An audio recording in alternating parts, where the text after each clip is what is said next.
So hello guys, आज हम इस वीडियो में हम बात करेंगे जो भी हमारा माइक्रो कैप 250 फंड है, इसका जो भी हमारा अमाउंट इन्वेस्टेड है, उस इन्वेस्टेड अमाउंट को हम किस तरीके से कहाँ पे रख सकते हैं या फिर उसी में बने रहना है, इस चीज़ में हम डिस्कस करेंगे। ठीक है ना।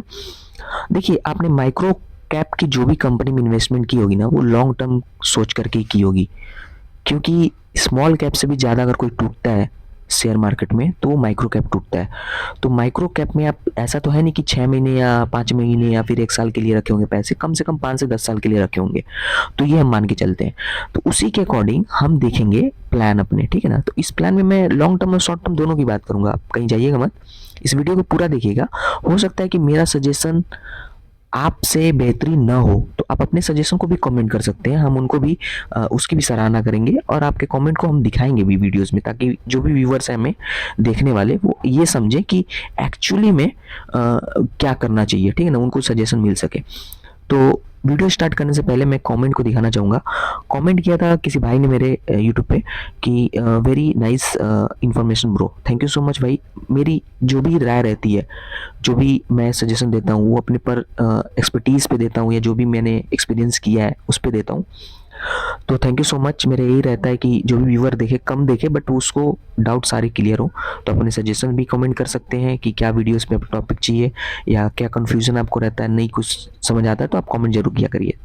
तो ये भाई के लिए thank you so much. Mutual fund long time, इन्होंने कमेंट किया था। दूसरा कमेंट जो है ये भाई की तरफ से आया कि द फैक्टर 3100। तो भाई ने कमेंट किया कि भाई मैं एग्जिट कर दूंगा फंड में, एग्जिट कर दूसरे फंड में जाऊंगा। Very good. आप अगर दूसरे फंड में जाएंगे वो भी अच्छा है, क्योंकि फंड में तो जाना पड़ेगा। ठीक ना। तो ये हम देखते हैं। अब देखिए, हमारे पास 3 प्लान है। ठीक है ना। देखिए, मार्केट में कोई भी नूब और कोई भी लेजेंड नहीं है। आप इसको कह सकते हैं एक लेजेंड है, ये अल्ट्रा लेजेंड, ये अल्ट्रा प्रो मैक्स, ऐसा कुछ नहीं है। बट हम देखेंगे कि क्या कौन कौन से तरीके ऐसे हो सकते हैं जिससे आप ये इन्वेस्टमेंट, जो आपकी मनी है, जो आपने इन्वेस्ट किया है, उसको आप डाइवर्ट कर सकते हैं। देखिए, प्लान ए में ये है कि जो भी पैसा आपका है उसको डेट फंड में मत रखिएगा। डेट फंड जो होता है वो शॉर्ट टर्म का होता है।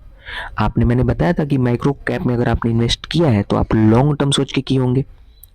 तो आप प्लान वन में क्या करेंगे, आप अपने पैसे को एज इट इज, जो उसमें पैसा है वो रखे रहेंगे। अब आप कहेंगे कि मंथली तो पैसा कटेगा ही नहीं, जो हमारी मंथली एसआईपी है। तो मान लीजिए आपकी मंथली एसआईपी 2000 रुपये है, आप उसको कैंसिल कर दीजिए, एसआईपी को रोक दीजिए। मैंने पिछली वीडियो में बताया था कि आप कैसे एसआईपी को रोक सकते हैं। ठीक है।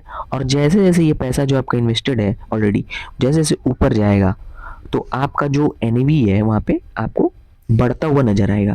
तो एक तो ऑप्शन ये है।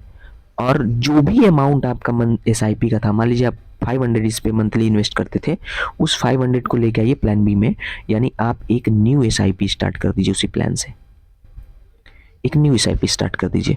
और मुझे यकीन है कि आप अगर लॉन्ग टाइम के लिए एसआईपी या फिर रिस्क आपका लेने ज़्यादा है, तभी तो आप तो माइक्रो कैप में डाला है, तो आप कोई भी स्मॉल कैप की कंपनीज में भी ये पैसा डाल सकते हैं। जो भी अमाउंट आपका, एक्स अमाउंट जो भी आपका चलता रहा हो इस एसआईपी में, यानी माइक्रो कैप 250 इंडेक्स फंड में।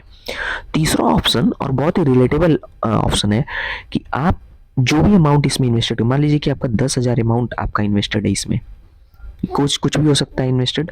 अब इस अमाउंट को आप रिडीम करिए। रिडीम करने के बाद आप एसआईपी या फिर एक लमसम जो है वो डाल सकते हैं। किसमें? तो सिल्वर में, सिल्वर का ईटीएफ में डाल सकते हैं, या फिर आप सिल्वर के किसी एमएफ में डाल सकते हैं म्यूचुअल फंड में, अगर लॉन्ग टाइम है। देखिए, सिल्वर क्या है ना, आपको शॉर्ट टाइम में भी पैसा बना के देगा और लॉन्ग टर्म में भी पैसा बना के देगा। क्यों? क्योंकि मैं इसीलिए बोला डेट फंड आप मत चूज करिएगा, शॉर्ट टर्म में पैसा ये बना के देगा। आने वाले 3 से 4 महीने में गाइस, तो ये 20% का तो आपको रिटर्न दे के ही जाएगा, ये मिनिमम है। और लॉन्ग टाइम आप लेते हैं तो well and good, long time में तो आपको बना के देगा ही देगा। तो ये मेरे प्लान है। अगर इस प्लान से अलग कोई आपको प्लान अगर लगता है कि वो हो सकता है, तो आप नीचे कमेंट कर सकते हैं। मैं ज़रूर उसको अगली वीडियो में बताने की कोशिश करूँगा, और आपके कमेंट्स को जो है कि मैं अपने वीडियोज़ में दिखा करके लोगों को समझाने की कोशिश करूँगा कि ये भाई ने, पर्टिकुलर भाई ने ये सजेस्ट किया है, ये मेरे से ज़्यादा अच्छा है, बेहतर है, आप इसको भी आप इसको भी कंसिडर कर सकते हैं। तो thank you so much watching this video. Next video मेरी कौन सी किस टॉपिक पे बननी चाहिए आप कमेंट कर सकते हैं, अपने सजेशन दे सकते हैं। Thank you so much for watching. Bye.